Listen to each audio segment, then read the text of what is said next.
This is a show about breasts and the people who have them, from bras and sexuality to health and everyday life. This is the very breast podcast ever.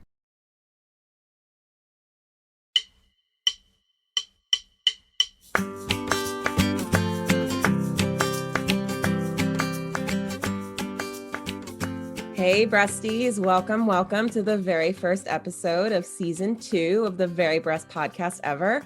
I'm your host, Nadia Figueroa, and I'm here with our producer, Alissa McHugh. Nice to meet you. This season, Alissa and I are gonna mix it up a little and try something a little different. So first, we're gonna be releasing a new episode once a month this season.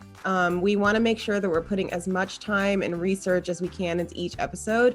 And since Alissa and I both have full-time jobs and we are still a two-woman show, we're adjusting our schedule a little to make sure that we can bring you the breast content that we can. But if you're really hankering for more of the very breast podcast ever, head on over to our Patreon, and for a monthly donation of as little as $5 a month, and incidentally, that's less than a gallon of gas these days, we will have some bonus content available just for you. There's a link in our show notes and also at theverybreastpodcastever.com for our Patreon. And for the higher levels, you can even submit a topic to us that we'll cover on an upcoming episode. We will definitely do our best to cover your topic. And if it's something we're not sure we can pull off, we'll workshop it with you and we'll give you credit on the episode. Next, we're also going to change it up a little with our content. Of course, we will still be bringing you all of the very breast interviews from folks with amazing breast stories to tell, but we're also going to be adding in some new episodes that are just conversations between me and Alissa, where I cover things that just interest us about boobs. So this is the very first edition of this type of episode, and Alissa, I'm going to tell you a story. I'm excited. I can't wait. Yeah, I'm actually pretty excited too. So when it comes to breasts, I have to say that one of my favorite topics is still bras. And today we're going to talk about the business of the bra. Where did they come from? Why are there so many types of bras? When did we first start wearing them?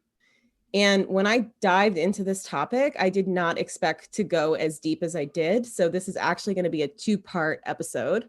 So it's hard to pinpoint exactly when women started wearing bras, but one of the main things that I noticed in my research is that breast support kind of swings back and forth, get it, throughout history between wrapping up, compressing, hiding away, and then just setting the breast free. And throughout the 20th century up to now, that back and forth swing in breast support was happening basically almost every decade.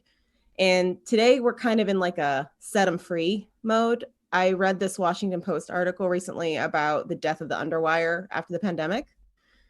It's just kind of a trend now to see a lot more boobs than we were used to in the early 2000s. I can't even tell you the last time. I have a couple underwire bras that every once in a while, like, I'll put on with the best of intentions, and then I'm like, no. And I immediately change into a bralette or a Yeah. Me too. It used to just be the thing that I had to wear every day, and like now I'm a lot more free about it. Yeah, it was definitely more like my formal, like if I'm, I guess, like work, the office. I mean, I still wore bralettes to work, but like if I had a day where I had to feel like, I guess maybe like extra professional, I'd be like, I gotta wear the underwire. It's serious. It's serious time. Did that start with the pandemic for you? No, that was like before the pandemic. Now I don't even wear them because I don't go into the office anymore.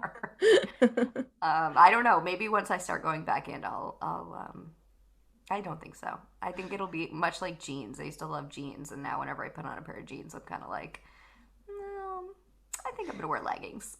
I heard, or I read somewhere that people are calling jeans hard pants. And like people just don't want to wear hard pants anymore. They should. Well, you know what's funny is that I have a beef with, this is so like rabbit hole stuff, but like denim, because denim is not denim. Jeans are not made of actual denim anymore, so they're not technically made of hard stuff, although they should be, kind of, right?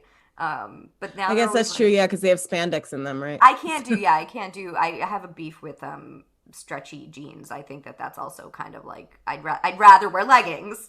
Or I'd rather wear the jean, like, as it has more, not like hard jeans, but like, you know.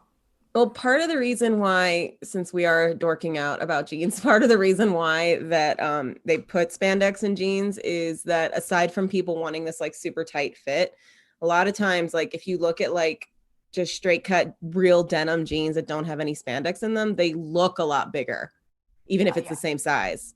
Yeah, I believe that. Yeah. And like people just don't want to buy. People are very vanity focused sometimes when they buy things. If it looks bigger than they think it should be, they're not going to buy it. Yeah, that makes sense. Interesting. Yeah. Yeah.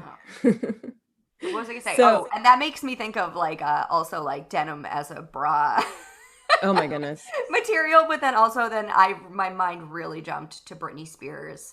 I was just gonna say that. Like, didn't Britney Spears wear a denim Yes, and lingerie it or was corset or with something? Justin Timberlake. I just remember that outfit. It was like a denim corset, like Like a bustier, right? yeah. So, a lot of the info that I got on our topic today on the history of bras came from this one book that came out when I was in high school. So it's called Bra, A Thousand Years of Style, Support, and Function by Stephanie Peterson. And this book has a lot of good info in it, but it also has a lot of quirks. So it was written in 2004, and it shows a woman named Stephanie Peterson wrote it, and she is a self-help author who has also written such classics like Shoes, What Every Woman Should Know, and Handbags, What Every Woman Should Know, and What Your Cat is Trying to Tell You. So like I said, it came out in 2004, and it shows. It's full of images of all our favorite early 2000s Victoria's Secret angels, you know, like round, lifted and separated boobs, abs, sparkles, very different from what it looks like on Victoria's Secret website today. So we're She definitely should in have different named the times. book Round. Wait, what did you just say? Round, separate, and lifted. That's what the name of the book should have been. Round, separate, and lifted. Yeah. So it's it's bananas because I don't really think of 2004 as that long ago, but it really was almost 20 years ago. So, Alissa, I'd love for you to read a quote from this book that to me is just hilarious when you look at it in 2022. Okay. Bra, A Thousand Years of Style, Support, and Function by Stephanie Peterson. Many fashion experts go as far as suggest. See, I already have to start over. Oh my God. It's an awkward sentence. It's just once you start, it'll be. Well, you know what also threw me is I got in my own head. I almost started going, I can't, I have no attention span. Oh my God. Peterson, I was thinking it was going to be spelled with a T, and I saw the D and it threw me. Yeah. Okay. Okay. Bra, A Thousand Years of Style, Support, and Function by Stephanie Peterson. Many fashion experts go as far as suggesting an entire bra wardrobe in a range of styles, ensuring you are equipped for every occasion. Even your everyday bra should be pretty and clean. Be honest, are you still wearing that grotty gray number you had on last night? Get rid of it.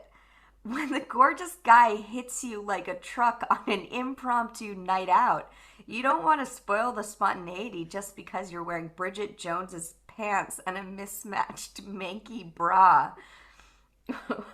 Or when that gormless guy yeah, wait, what? Oh my God. I'm sorry.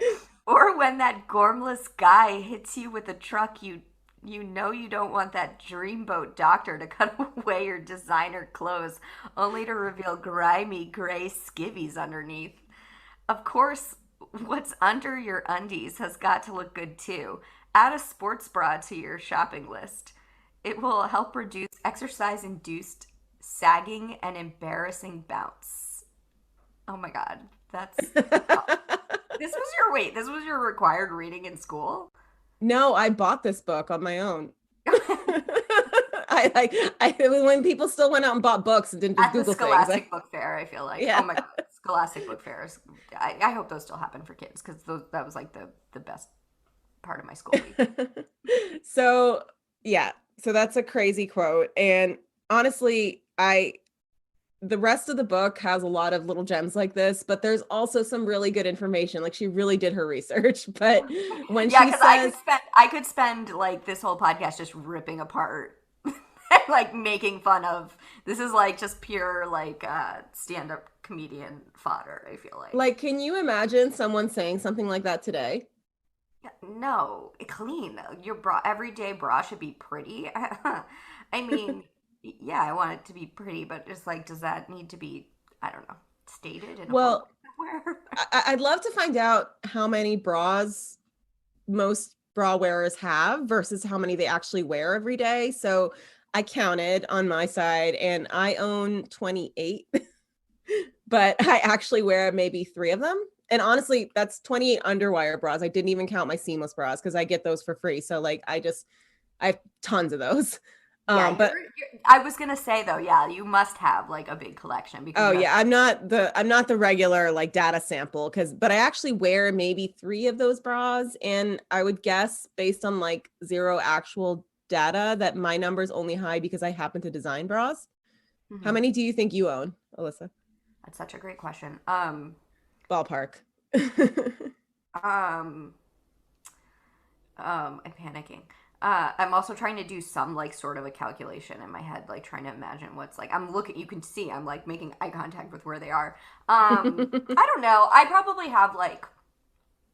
Um, I probably have like 10 to 20, and I probably wear. Well, I mostly live in sports bras these days, and that is literally because of the pandemic and just like serious. Like I work out every day, and I don't want to change my bra for the workouts. Well, that's good because it helps reduce exercise-induced sagging and embarrassing bounce. Yes.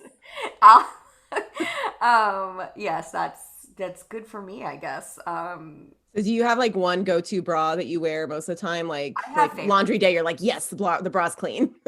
Yeah, I have favorites, and I'll wear my bras multiple times too. Like unless I'm like sweating and working out. Yeah. But no, I wear them multiple times, and I definitely have like a handful of my like go tos. And honestly, if one is like on its way out from a look standpoint, and it still is like my favorite for comfort, I'm gonna still wear it. Sorry, Stephanie. I don't care if that sexy doctor has to cut my non-designer clothes off of my body and see. And I'm not caring what he has to see and deal with. And I'm not embarrassed about it either. It's comfort over So everything. personally, lately I've been wearing this one cup bra that one of our guests recommended to us, but I kind of go through phases. Sorry, there's a dog barking outside. That's okay. Um, Which one? Which bra was it? That you're. so it's I can't remember what it's called, but it's like a single layer molded mesh, Mhm. and it's like super thin, and it's basically as close to a bralette as you can get with an underwire. Okay. So it's like it's supportive, but it's still like your natural breast shape. Is it the cup or Yeah, brand brand? CUUP cup. Oh yeah, I Yeah. love cup. But I will say sizing is a little tricky with Weird. that. But yeah, yeah, Yeah. yeah. But Yeah.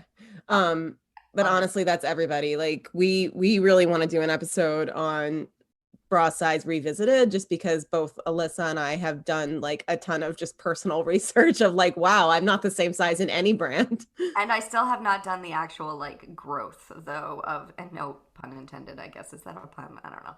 I have done no growth to actually like remedy my lack of knowledge of my bra size. That's okay. It's complicated. I still It's just so guess, complicated. order, get it, and I decide if it's easy enough to exchange if the sizing is off.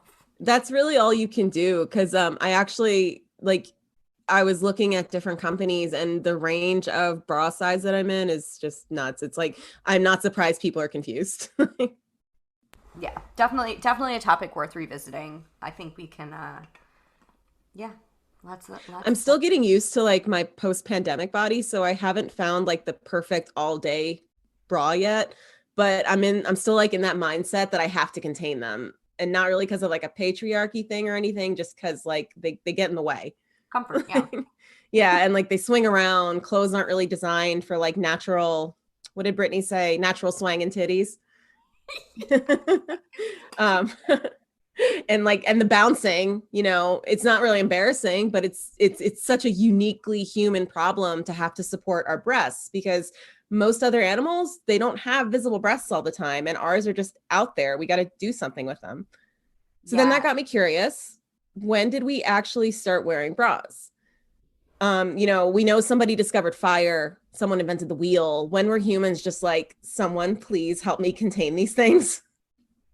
Yeah, and the real question I would have is was it, did did a woman go, I need something, or did a man go, Yeah.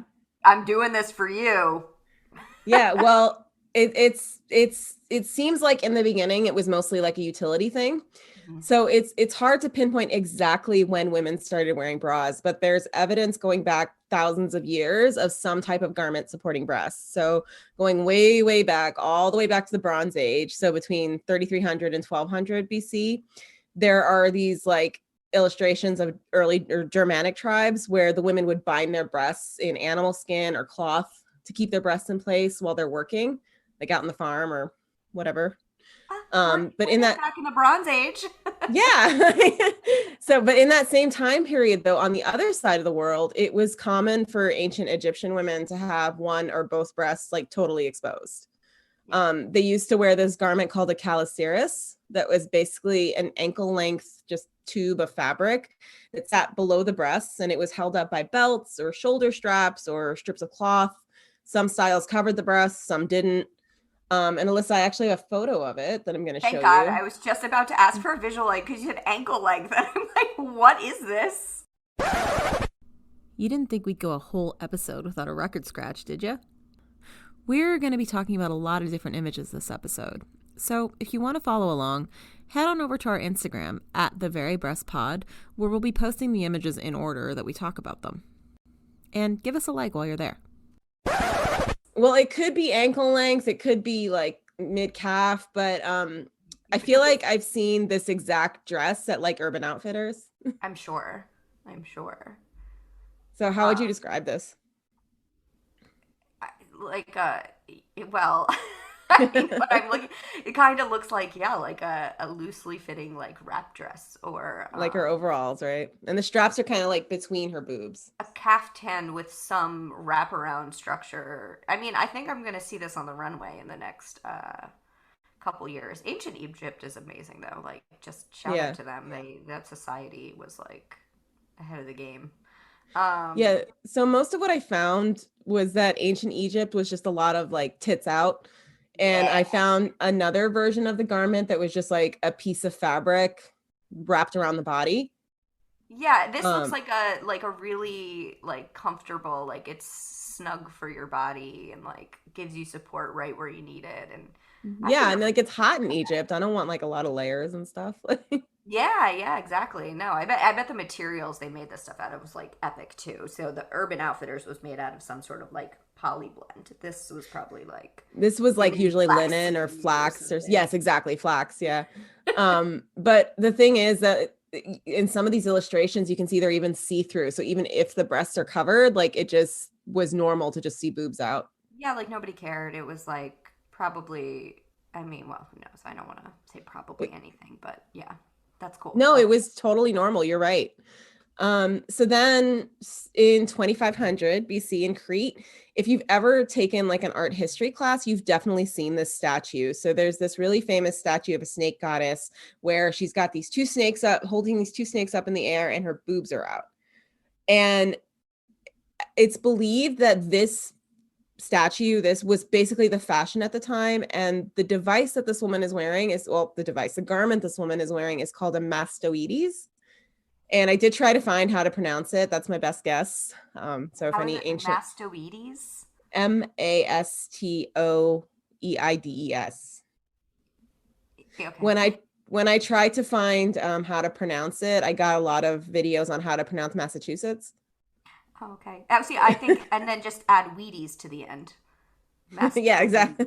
Mastoides? Mastoides. So how would you, if you had to guess what she's wearing, like up in her waist underneath her boobs, Alyssa, what would you guess? I mean, that reminds No me wrong of answers. it reminds me of a corset more than Exactly. a bra. I mean, her boobs are out and she looks like her waist looks. I don't know if they were just trying to accentuate her skinny waist or if the device she's wearing. I did it too. No, you're spot on, Alyssa. We Like, live. It is a device. We also live in the age of like fashion and garments becoming a little bit like technified. So like there's yeah. that Yeah, element well, to it. you're spot on because you got it exactly right. So I read that this was like an ancient push-up bra because it basically what this is it looks a lot like a corset. It's made of linen or like a soft leather. And they basically were like a dress with this super, super tight corset fitted bodice on top that pushed the breast just completely out of the clothing. I'm not sure if there were like some type of wires or something holding up the breasts, but if you look at like the top part of this garment, it looks like an underwire with no cups. Yeah.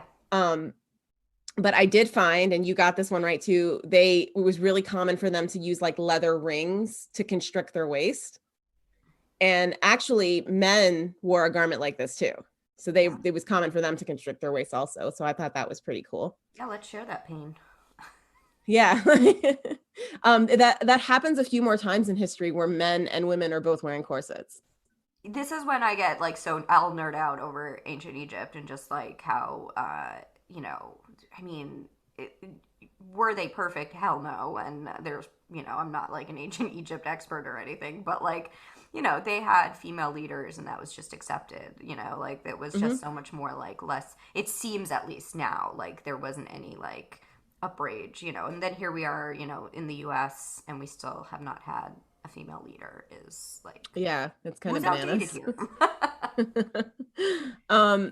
So then like in 1500 BC, 1,000 years later, there's a lot of like ancient statues and paintings depicting women topless in India. But then a garment called a choli appears, and women basically wrapped unstitched cloth really tightly around their breasts to keep them small and tight.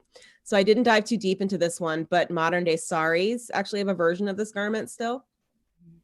So let's skip ahead a few thousand years to the 3rd century in the Holy Roman Empire.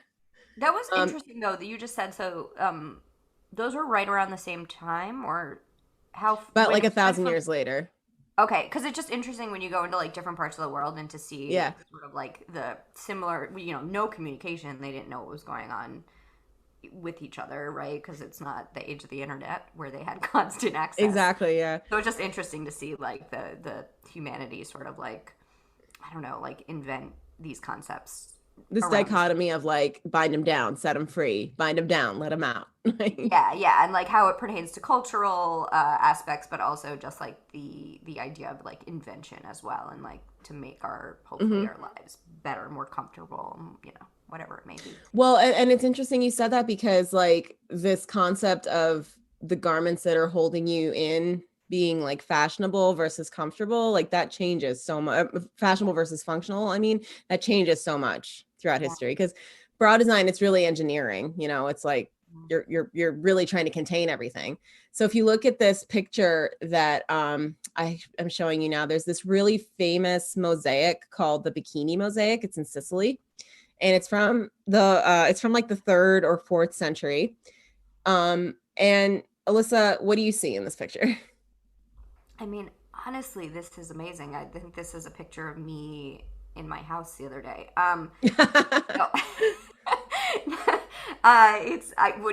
What they're wearing, I don't know. Immediately I was like, are they playing badminton? They're playing like, it's about 3 women and they're playing, or they look like they're being active in some way. They're doing sports. One of them has like barbells, the other has like a disc.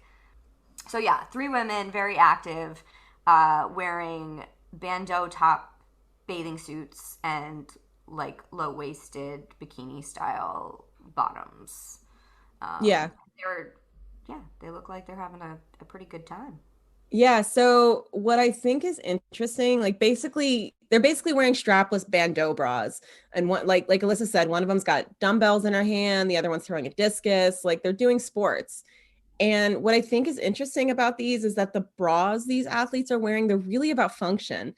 And nowadays, if you think of a strapless bra, they're not functional. You would never wear one to a gym. But here, I would guess that they're wrapped really tight around their breasts. It's probably made of like linen or leather. And they're really just there to keep the breasts moving in unison with the body.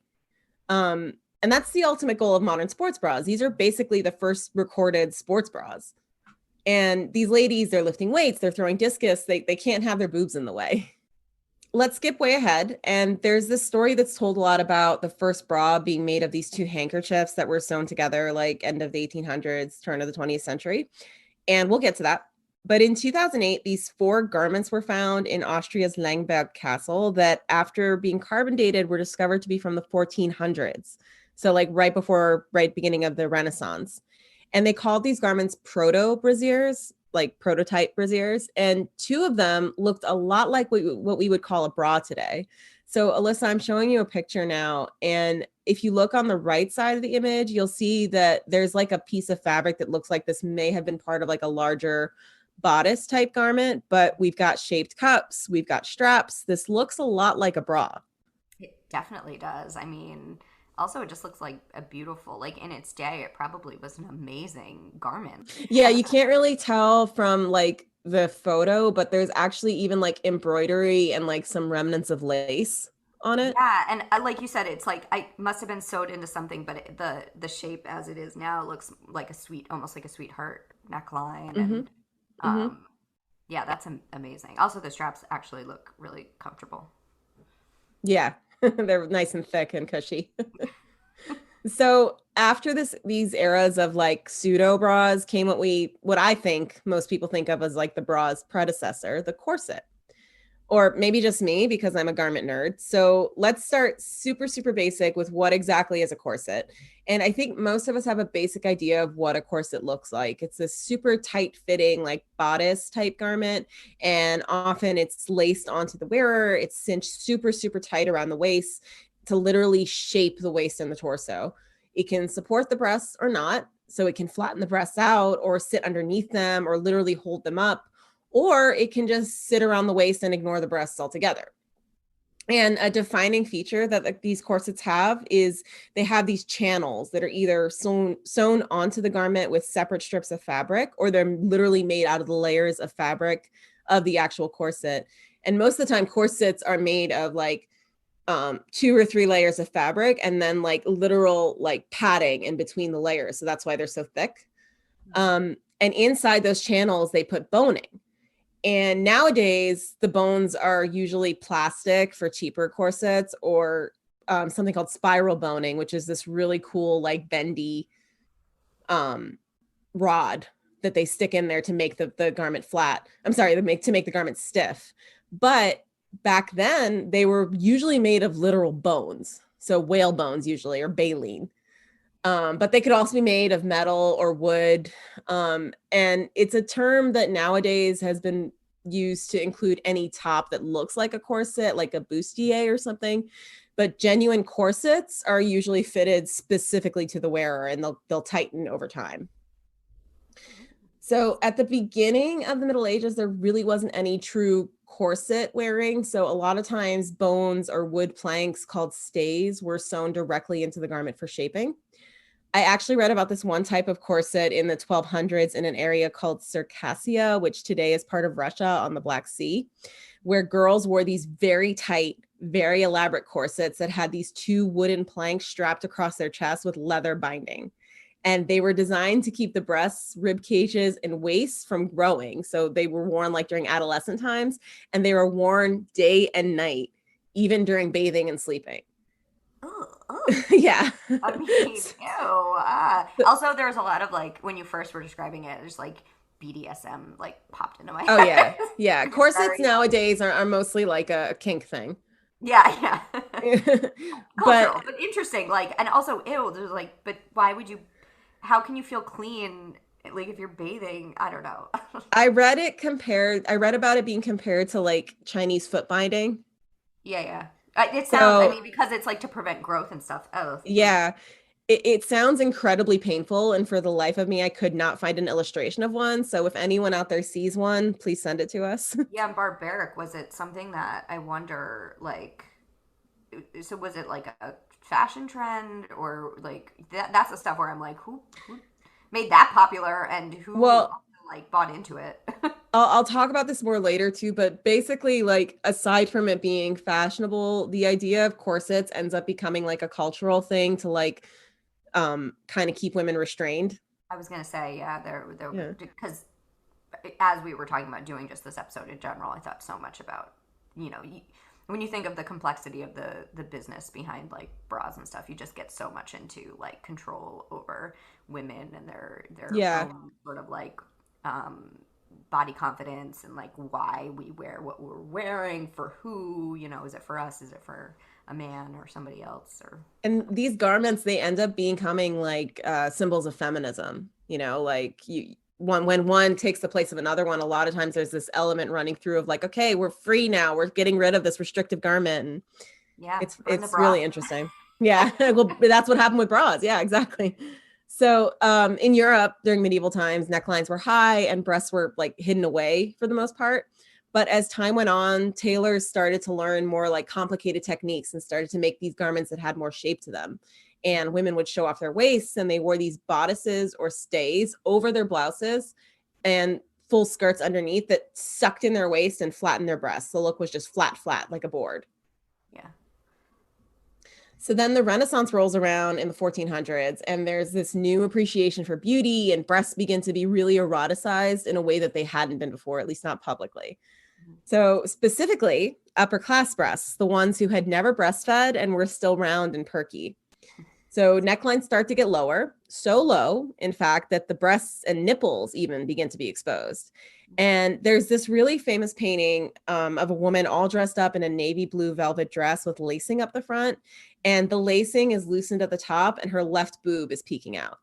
That's a beautiful. So this woman was called Agnes Sorel, and she was the mistress of this French king, Charles VII. And actually, a few portraits I found of her had her left boob peeking out. There's one of her with a baby that, to be honest, up until this time, I had no idea who it was. I never really thought about it, but I've seen this painting a million times. Yeah. And I say that the boob is peeking out, but it's really just out there. Yeah. So the story goes. That's the same woman? Same woman, yeah. Oh, wow. Yeah. Different painters, obviously. But what I really think is interesting, like the whole thing with her breasts is that she had these like beautiful globe breasts, and that was like the beauty standard then. Yeah. Mm-hmm. So the story goes, she creates this stir one day and arrives at the French court wearing a dress that fully exposed her breasts. Now, remember, she's the mistress of the king. She's not the queen. So her breasts they're just out there. And a lot of women at court start following her example. They open up their bodices and they create this kind of shelf for their breasts to sit on and just be displayed. Okay, and Regina George. And the story is she had these, like I said, perfect round globes, like these beautiful breasts. So she kind of creates this new standard for French women to live up to in terms of the shape of their bodies. Tiny waist, tits out. And at this point, French women were already wearing tight-fitting silhouettes with these stiff undergarments underneath called corsets to give them the fashionable, like teeny tiny waist. Basically, that garment that was worn over blouses a couple hundred years ago now had become underwear. And they were made of muslin or linen, and it was stiffened with basically like glue and lace, and it had lacing in the front or the back, usually the back because they had maids to tighten them to the desired shape. And of course, then it had bones sewn in to really stiffen that up and create that shape. So then in the next century, in the 1500s, French court takes this hard right turn, and the wife of soon-to-be King of France, Henry II, issues this edict banning thick waists at court. That's Catherine de Medici. So she issues this edict, and no more thick waists. We cannot have thick waists at court. Normal waists became something that only happened to poor people. And corsets get tighter and tighter and tighter. And the fashion starts spreading to the rest of Europe, and noble women were compressing not only their waists, but also their breasts. The look was skinny waists, as skinny as 13 inches. Like, that's crazy. Like, I don't think my thigh is 13 inches. Yeah, that's gross. And just... Yeah. So as the waists are getting skinnier, the look is like these high set, small breasts. And I included this picture on the right, which is a photograph. It's obviously not from the 1500s, but it's from like a pattern of how to make an Elizabethan corset. Right. And the reason I included it is if you look at her boobs, you can kind of see they're starting to get pushed up and out, even though they're still being compressed. And there were different variations of this throughout Europe. In Spain, this thing called a busk was invented, which is basically a wooden rod or bone that was just stuck into the center front of the corset to flatten the shape out even more. And then in France and Germany and Italy, the style was slightly softer to allow for like some wider hips, but they were still cinching in their waists. And then this ideal starts to trickle into like common folks' wardrobes too, who wore like secondhand or cheaper DIY corsets that were made with wood strips or reeds. So, with the invention of the buskin as it spread around Europe, waist and rib cages, they're becoming smaller and smaller so that women's torsos are getting this sort of like inverted cone shape. And as everything gets tighter, breasts are getting pushed farther and farther up and they're coming out of the corsets again. So, if you look at paintings from this time, you can kind of see the top of breasts are starting to get exposed again. Necklines go back down, and now we're back to an era of exposed or almost exposed breasts again. Nipples are welcome to the party again. Boobs are like, you can't keep us down. We're coming out the top. It's literally just like they're just traveling up the body and then coming back down and like you won't keep us hidden.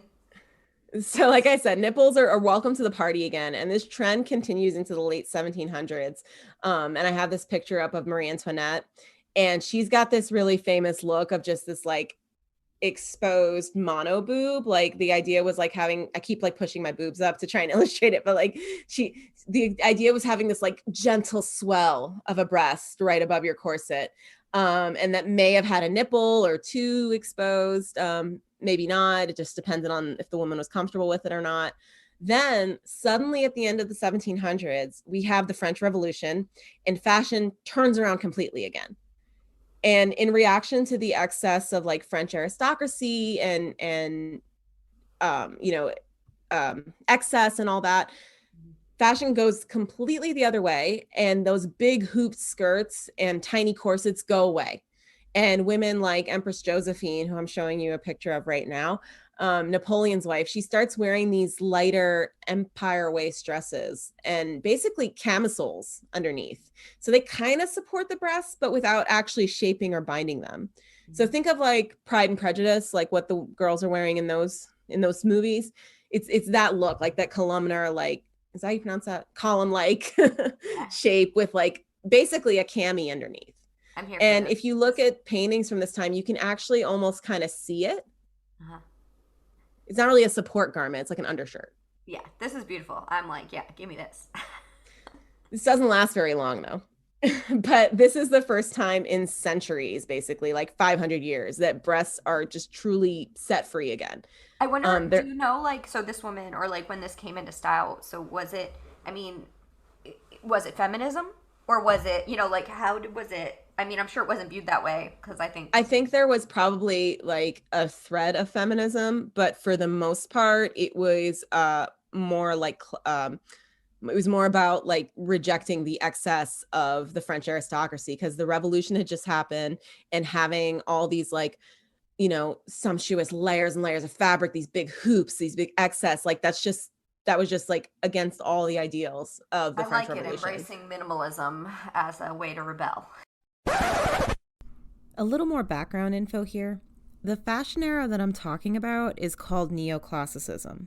And in addition to it being an attempt at distancing yourself from the French aristocracy, it was also really heavily influenced by excavations that had happened in Pompeii and Herculaneum in the mid-1700s. If you look at the garment, it does really look like those classical ancient Greek dresses that we see in statues and artwork.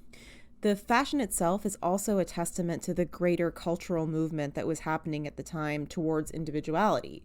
It was easier to move in, lighter, more hygienic since it could be changed and washed more often.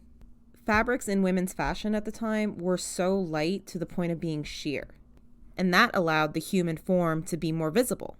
So, to that extent, there definitely is some feminism threaded through this whole movement, since the mechanics of these garments themselves gave women more agency in freedom of movement, comfort, and individuality.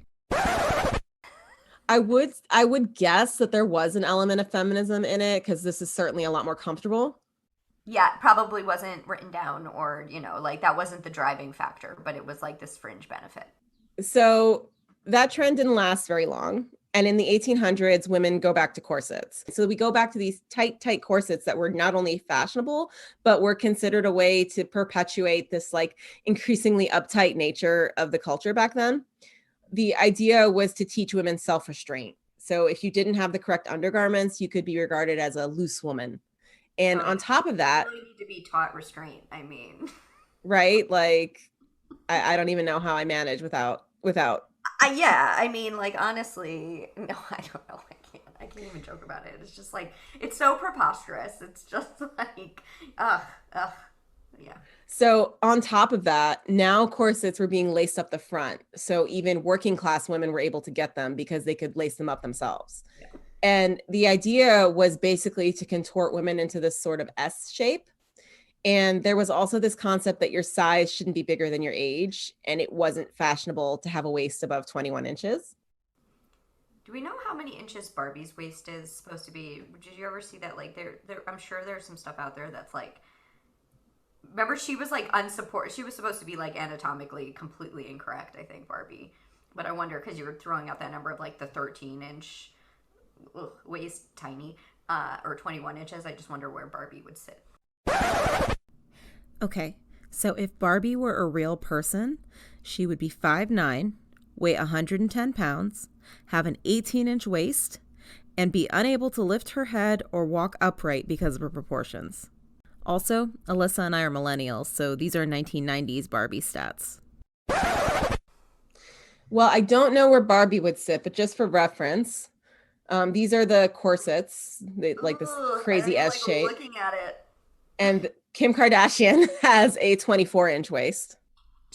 I feel like though, like well, I mean, you know, she has such a curvy body, but like she's not wearing a corset, right? In this picture, She wears a lot of shapewear, but Yeah, you're she right. You're right. says, I mean, she launched yeah, the whole line of it. Yeah. yeah, and I have thoughts about that too. But she does, I mean, she's got like a nutritionist Oh, and a ton of personal trainers and all that. But she has said that naturally without shapewear, her waist is 24 inches.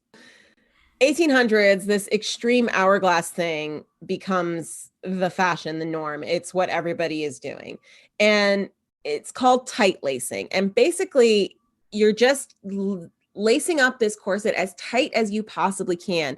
And it's just generally not great for women. This is the tightest corsets have ever been.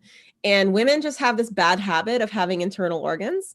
So they would smush their waists and their breasts into these tiny shapes, and it caused lung capacity to be reduced, which resulted in a lot of fainting.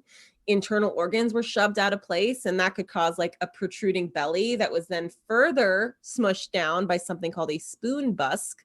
And a spoon busk is like the busts that we had before, but this time it has like a big rounded bottom so that it really just smushes that protruding belly with like your intestines and stuff in it even further down. Women would crack ribs. Those would pierce their organs. Like there was also this problem where mothers who wore corsets sometimes weren't able to breastfeed. Miscarriages were really common.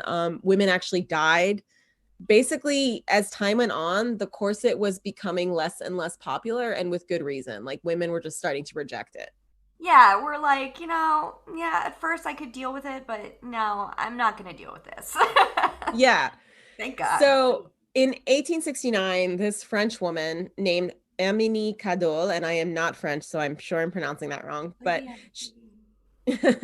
she revolutionizes the corset industry and invents this new garment called a corselet gorge. She basically just splits the garment in half. So I have the patent image up on the screen for you, Alissa. It's the one on the top right. Yep. And then on the left is like a recreation of this garment. So it's called the corselet gorge, and the bottom half is still like your basic corset, not quite as tight.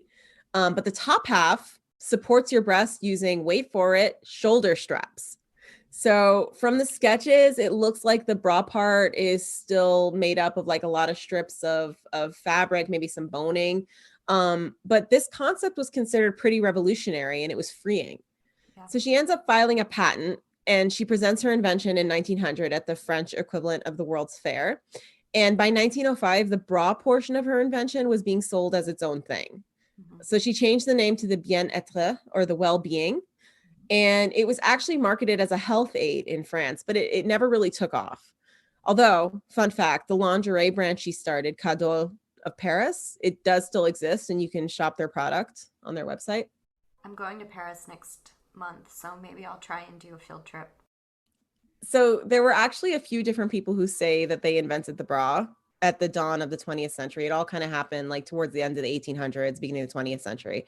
This must So have to do with like patents and stuff like that. Like, I yeah, wonder all if of them it's, issued like patents. Yeah. patent law. Yeah, yeah, yeah. hmm So in 1893 in the US, this woman named Marie Tusick files a patent on this thing she calls a breast supporter.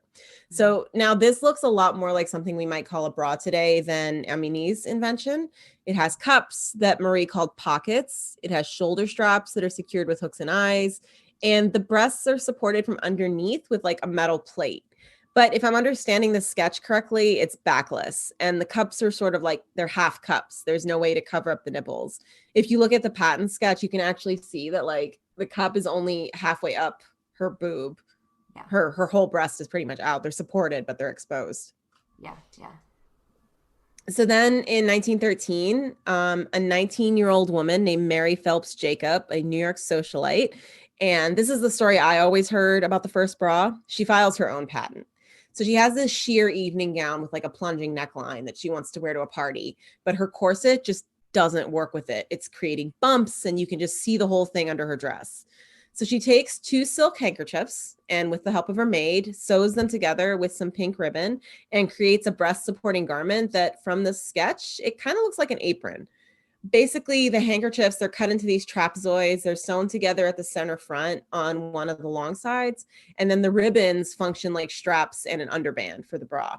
Okay, it looks like a halter top from Delia circa like 1990s. Like yeah, it does. A belly halter top backless. The backless shirts were in. This is so from the 90s. Like I know. It needs like a bandana print.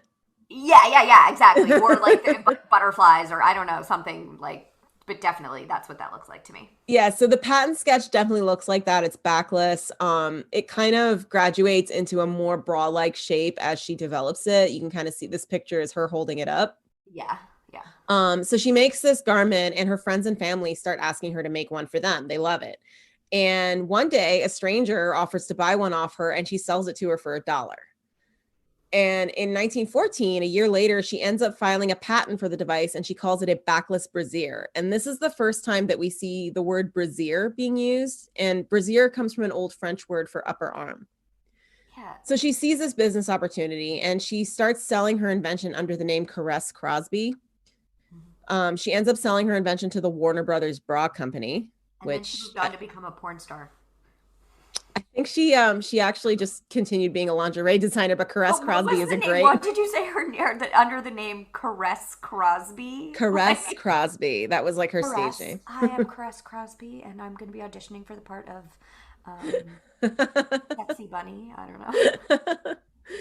So she ends up selling her invention to the Warner Brothers Bra Company for $1,500, which was a buttload of money back then. Had their hand in bras at some point. Yeah, I need to do like a deep dive on that and figure out what happened there. Is that the same Warner Brothers or is it different? It's got to be. It could be different, but... They are not related. Warner Brothers Entertainment is a film company that was founded in 1889 by brothers Henry, Albert, Sam, and Jack Warner, and the Warner Brothers Corset Company was founded by a physician named Dr. Lucien Warner and his brother Ira in 1874. In 1876, the doctors invented a corset they called Dr. Warner's Health Corset. This corset featured shoulder straps and ditched constrictive bones and metal in favor of a fiber they named coralline, which comes from a Mexican fiber called ixtle. Ixtle is spelled I-X-T-L-E, and more than likely I've pronounced it incorrectly. It comes from plants like agave and yucca, and it's basically a flexible, wiry fiber that nowadays is most often used in brushes. It's still basically a corset, but it's nice to know at least some men were looking out for women's health back then. Which is more than I can say for what's going on today. The Warner Brothers Bra Company would eventually become the Warnaco Company. They're responsible for a lot of brands that we know and love today, including, well, Warner's and the Calvin Klein license for intimate apparel. So they end up selling some version of her design over the next 30 years, and her version of the bra ends up becoming really popular, but not until after World War I, because that's when women were urged to stop buying corsets to conserve metal. So I read that when that decree was issued by like the War Industries Board, that 28,000 pounds of metal ends up being saved just from not making corsets, and that's enough to build 2 battleships. So once women turned to bras, or really I should say returned to bras, since we know they did exist once upon a time, they just were not going back. They weren't going back to corsets. Fashions were changing too. So designers like Paul Poiret were designing these streamlined, slinky dresses that were becoming more popular, dresses that corsets just didn't work with. And meanwhile, women were starting to enter the workforce to fill voids left by men going off to war. We had women in munitions factories, offices, driving trams, delivering mail. They needed underwear that allowed for easy movement, but still contained the boobs. The suffragette movement was in full swing and paving the way for the 19th Amendment. Feminists of this era just didn't have time for undergarments that restricted them so much they couldn't even bend at the waist. Yeah, is this And picture actually from the 20s? this is from the 20s. I skipped That's ahead so a little. I'm wild. sorry. It looks like, I mean, it looks like it's from the 20s, but it also almost looks like it's from like maybe the 60s trying to be the Yeah. 20s or something. Like it has such a, I don't know. It's just, I'm floored by that. Okay. Well, it might be like remastered or something. I don't have credit for this photo. I should have Well, done yeah, that. but it also just has more to do, I feel like, with like, yeah, definitely the quality of the photo, Mhm. but just in general, like, I don't know, her makeup, her hair, like it, I don't know. Yeah, like if I didn't know it was from the 20s, I would have loved to see what like decade I would have guessed it was from. Yeah, so the suffragette movement was in full swing. It's paving the way for the 19th Amendment, and feminists just didn't have time for undergarments that restricted them so much that they couldn't even bend at the waist. And although we might not think of it that way today, the bra at this time was an ultra feminist liberating garment. It had been around at this point for almost 30 years, but society en masse was finally ready to accept it. Yeah. So over the next 100 years of the 20th century, that back and forth swing of bind them up, set them free, bind them up, set them free, that used to take centuries to happen, kind of happens in like rapid fire fashion. Like each decade, we have a new silhouette that follows that same trajectory. Right. In the 20s, we had our famous flappers, and the boyish look was like the it thing. And as women were entering the workforce and taking on more traditional male roles, the look was flat again. But instead of corsets constricting women's busts and cracking their ribs, if they wore bras at all, they looked more like camisoles that flattened out the breasts for like an androgynous look. And some women were even using bandages to bind their breasts down. And I found this one ad from Dr. Jean Walter promising to, quote, reduce your flesh. In the ad, the woman's wearing what looks like a strapless bra made of rubber. And for just $5, they promise to make the flesh on your bust positively disappear. Ew. Yeah, it's gross. But I like that it says rubber garments for men and women. Yeah. Like skinny, this is when skinny starts to be the it thing. So like women who might have been, curvy women who might have been sex symbols a couple decades before, now we're kind of considered fat. It's so annoying. It's just like, can we just all, can it all be beautiful? All of it at once. Why do we have to pick one, like... Do you feel like we're kind of in that stage now, though? Like, I think we're kind of entering that. Well, I think I think that hopefully we're entering that. I mean, like, Yeah. It feels, living through it, it's hard to tell, but, like, it does feel like there's an active push of, like, there's the body acceptance movement and things like that. And it's sort of, like, still shifting around, like, what that actually looks like. But I just hope we don't get lost in the sort of like the hustle of the internet with it. I love androgyny though, and I love that you put that on the slide. I just love androgyny in general, like that word. Yeah, that was like the thing was androgyny, and this was really the first time that women were not like hyper feminized as the fashion. Yeah. So at this time, a whole slew of new bras were invented, including a strapless one in 1926. So for the first time, women were trying to give the impression that they were naked under their clothes. So then in 1927, Maiden formed a clothes. What? I said, are we all naked under our clothes? Yeah, I kind of thought that too, but more like, I'm wearing a strapless dress and you can't see anything underneath. Me and think of my nudity. Yeah. Yeah.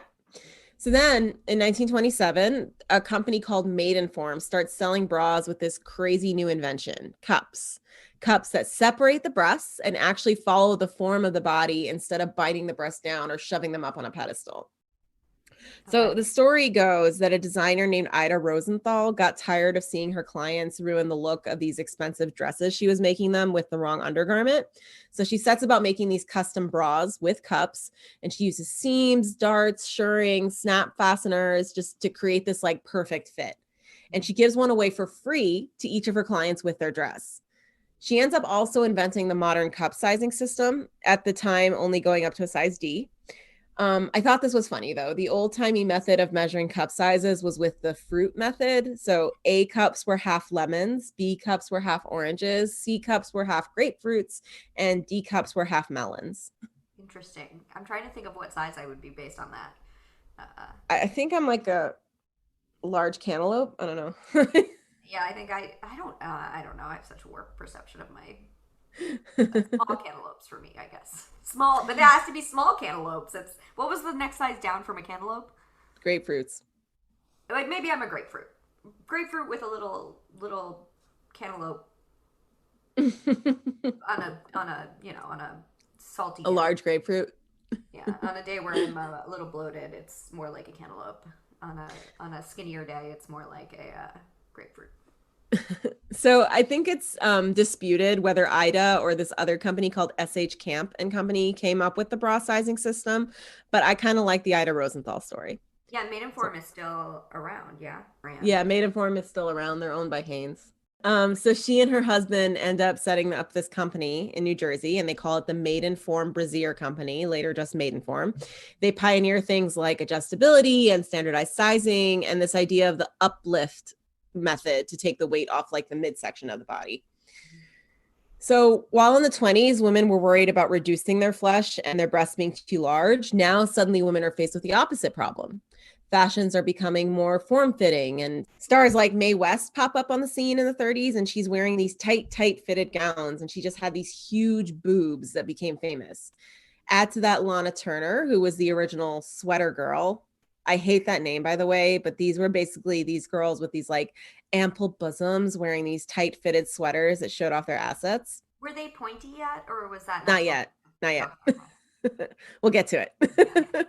You At okay? this point, they're still like round and voluptuous. Okay.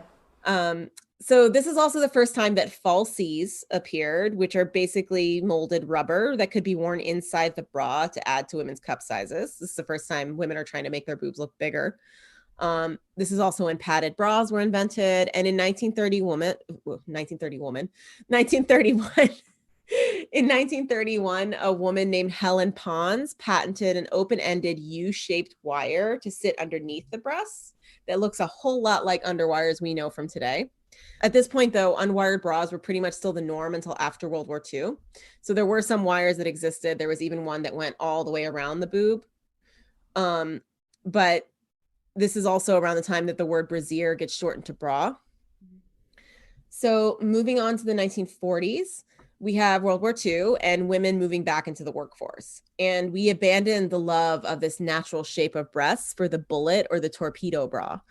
So this bra is conical and it's just got this really severe look to it. If you've ever seen Madonna and her Gautier bustier, you know exactly what this bra looks like. It was inspired by this, Yes. right? Like she Yeah. was kind of personifying this decade. It was pretty much made in exactly the same way. Yeah. Oh, So gosh. the bras were stitched in a circular method around the cup to give them that severe cone shape. The crazy part of this is that it becomes popular because some workplaces actually require women to wear it as part of the uniform. Apparently, the points were supposed to offer some kind of like extra protection to keep up morale. I don't know whose morale, but anyway. Not the woman's. Yeah. So that's how this bra takes off. That's how it becomes popular, is women just like have to wear it. And so at this point in the US, there are rations on fabrics and metals. Nylon was available for use for bra manufacturers, but metal not so much. So even though underwires had been invented, they didn't really take off until the 50s. So during World War II, women were often asked to mend and make do instead of buying new clothes because of clothing rations. So a lot of women were still like making their own bras at home. But in 1947, and that rationing having come to an end, Christian Dior comes up with this new silhouette that goes in the complete opposite direction of that. So this was called Dior's New Look, and it was basically an exaggerated hourglass, nipped in at the waist, and like big full skirts that required yards and yards of fabric to make, just celebrating excess.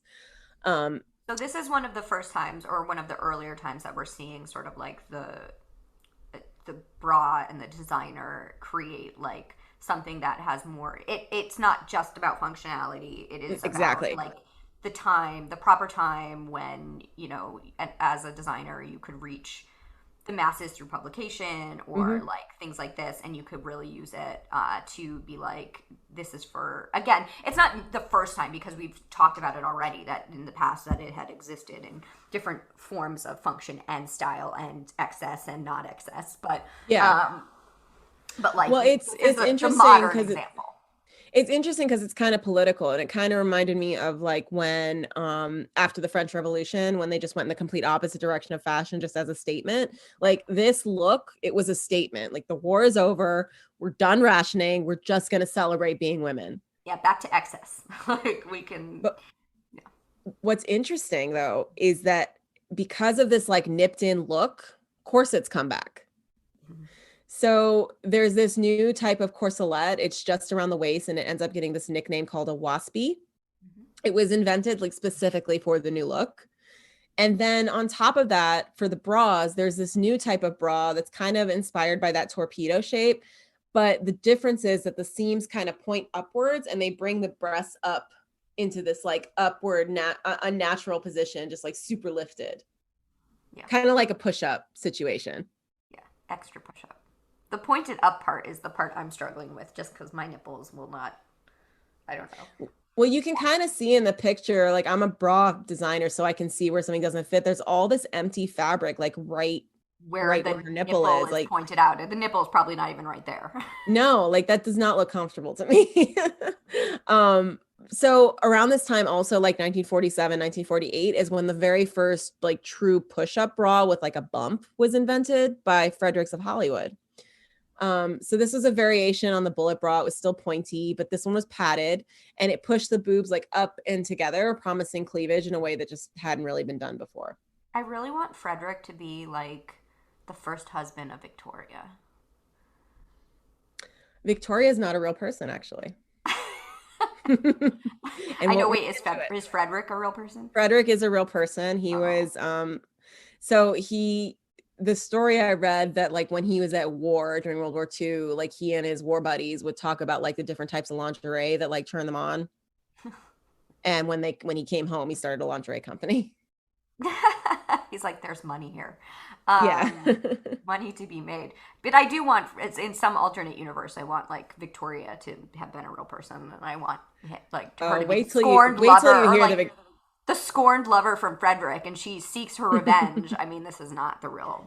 wait till you hear the Victoria story. It's gonna make you so mad. All right, I don't want to, yeah, I know it will. I don't want to get too far It's ahead of just you. it's so not romantic. Like, I know. I'm so romanticizing it now before we go there. So So after the 40s, the 50s were a fun time for bras. The bullet bra continued to be popular into the 50s with this new generation of sweater girls, but this time they're pointy. So movie stars like Marilyn Monroe and Brigitte Bardot, they popularized this like ultra pointy boob under ultra tight sweater look. And with the invention of spandex, suddenly bras become more comfortable and stretchy. So they're using elastic, they're like more form fitting, they're just a lot more comfortable. Before this point, also, a lot of women were still making their own bras at home. But in the 50s, bra companies started mass producing and outsourcing their production for cheaper labor. So that starts making bras way more accessible and easy to buy, and they start becoming just way more available. Maidenform also launches their famous I Dreamed campaign, and they start publishing these like staged photos of women wearing their Maidenform bras out and about. So it would be something like, I dreamed I went to work in my Maidenform bra. And it's a photo of a woman in a pencil skirt and a bullet bra sitting on a desk on her phone with like a big smile on her face. no So shirt, just her bra. just her bra. Which would have But this, been deemed very inappropriate at the time to go to I work was with. just, yeah, I was Actually, just going to of say this that. time too. So towards the end of the 50s, we see bra manufacturers coming up with like little gimmicks to make women's breasts appear bigger. Some women were still just stuffing their bras with tissues and whatnot. But at this time, Maidenform, our favorite Maidenform, comes up with the first bra with removable pads that are inserted into these specially designed pockets. But my favorite Maidenform invention, though, is the Très Secret bra. That's, wait for it, inflatable. It was strapless, and you literally just stuck a straw into it and pumped it up with your mouth to pump up your breast size. And did this eventually lead to the invention of the from the mini project? I always remember the wine bra or like The wine bra? What's that one? there are like Oh, where you I could don't like know if suck it's one. I don't know if it's a real thing, but yeah, like it's like yes, it's a and you could drink wine from your like, it's like padding, I guess that goes in there. I don't know if it's a real thing. We'll have to do some investigative reporting. We will have to check that out. That I remember from the mini project. There was an episode where she was like at a holiday party wearing it, and she was just like in her office like drinking from her wine bra. It looks similar to this. So the strapless bra was super important at this time. Evening wear was starting to expose more and more of the breast again. Demi cups become a thing, which is just a half cup. Strapless bras start becoming more popular, and strapless bra patents actually outnumbered all other style patents in the 50s. Underwires were coming back because there's no more rations on metal. And whereas before they were invented mostly to support larger busted women, now they were becoming a thing for women of all sizes and just becoming more popular. Interesting. We're almost done. No, I'm like so interested in that, just like the timing of the patents and stuff like that. It's just like I think that people see an opportunity and they're like, Well, this is the time I gotta like maximize this and make sure I'm like one of the first. it's interesting because you can actually like, if you know the patent number, you can look them up. So that's how I was finding some of those other patent sketches, because like on like patents.google.com, you can literally just like find any patent that's ever been filed. Oh, that's cool.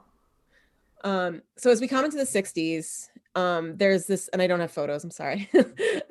So as we come into the 60s, there's this unprecedented number of teens because of the baby boomers, and companies like our favorite Maidenform start targeting their advertising towards them. Articles start coming out in magazines instructing teens that, you know, maybe it's not too soon to start wearing a bra. We also start seeing a departure again. So the pendulum swinging again. We start seeing a departure from that voluptuous, like uber feminized silhouette of the 50s when a new icon busts on the scene. Twiggy. Born Leslie Hornby, her boyfriend ends up becoming her agent and nicknames her Twiggy. She was this gorgeous, skinny, waif-like figure with a very flat 32-inch bust. So just A cup, very flat. She wore these trademark shift dresses and she went totally braless underneath them. It became her thing. And it was so different from everything that came before. And she was really a huge part of the cultural revolution of the 60s. So while the bra, when it first came out, was this feminist liberating item at the turn of the century, now it had become a symbol of oppression again. If wearing a bra was a radical thing, now not wearing one was a symbol of protest. In 1968, a group of women gathered in Atlantic City and decided to stage a protest against all these oppressions against women. You know, women were earning less than half of what men earned for the same work. They were discriminated against in education and way more. So they gather up a bunch of like constricting feminine items, not just bras. They gather up girdles, pantyhose, high heels, and they make this huge gesture of throwing their bras into a trash can. So it's interesting because that first protest in Atlantic City, most historians believe that the bra burning never actually happened because they weren't able to get a fire permit. But that kind of inspires a whole bunch of these bra burning protests to happen across the country. So an interesting thing was happening, catalyzed by Twiggy, the bra protest, the hippie movement. Gradually, wearing a bra was becoming a choice. People were becoming more accustomed to seeing breasts in their natural state, just moving freely under clothing or sometimes not even under clothing. So as this happened, bra companies had to start shifting their perspective too. First, by offering more natural looks, and later becoming more easy to shop for with a company called Victoria's Secret. And that Breasties. Dun, dun, dun. Sorry. Yeah. And that Breasties, after 10 pages of notes and a lot of research, is where I will leave you this episode. In part 2 of the business of the bra, we're going to start talking about the company that everybody loves to hate, and how we got to where we are today in the bra world.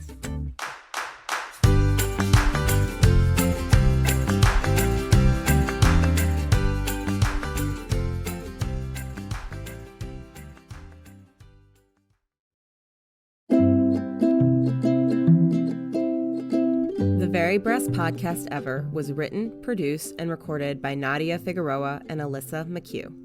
Cover art by Alissa McHugh. Opening music by Margaret Tran. Check her out on Spotify. For episode transcripts and sources, please visit our website at theverybreastpodcastever.com. Do you have questions? Corrections? Do you want to tell us your breast story? Get in touch with us on Instagram at theverybreastpod or email us at theverybreastpodcastever@gmail.com. If you like our podcast, please be sure to rate, review, and subscribe, share with your breasties, and consider donating to our Patreon. Thanks for listening. Now go out and make today the best day ever.